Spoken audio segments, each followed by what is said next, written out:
Palakkad CPM ജില്ലാ secretary Suresh Babu മാധ്യമങ്ങളോട് സംസാരിക്കുന്നു. അതിലേക്ക് ഉപചിത്രം നടത്താൻ നിർബന്ധിച്ചു എന്ന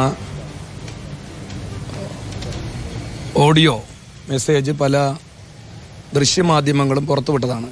എനിക്ക് തോന്നുന്നു 4 മാസം മുമ്പായിരിക്കും.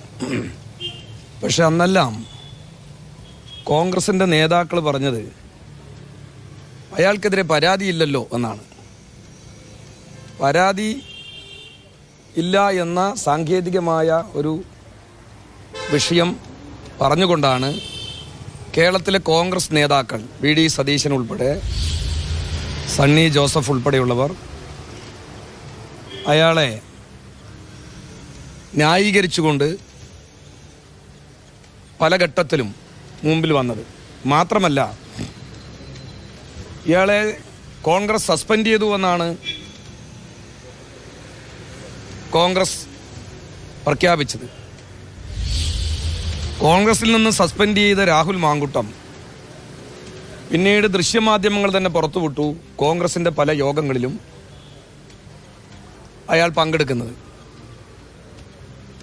മാത്രമല്ല, ഏറ്റവും അടുത്ത ദിവസങ്ങളിലാണ് പാലക്കാട് മണ്ഡലത്തിലെ കണ്ണാടി പഞ്ചായത്തിലെ കോൺഗ്രസിൻ്റെ യോഗത്തിൽ പങ്കെടുത്ത അയാൾ പുറത്തു വരുന്ന ദൃശ്യങ്ങൾ നിങ്ങൾ തന്നെയാണ് പുറത്തുവിട്ടത്. അപ്പോൾ കോൺഗ്രസ് യഥാർത്ഥത്തിൽ സസ്പെൻഷൻ എന്ന പേര് പറഞ്ഞ് അയാളെ സംരക്ഷിക്കുകയായിരുന്നു.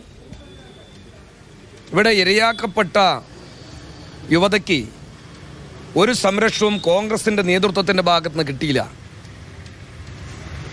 പല ഘട്ടങ്ങളിലായി ഞങ്ങളെല്ലാം CPM പാലക്കാട് ജില്ലാ സെക്രട്ടറിയുടെ മാധ്യമങ്ങളോട് സംസാരിച്ചത്.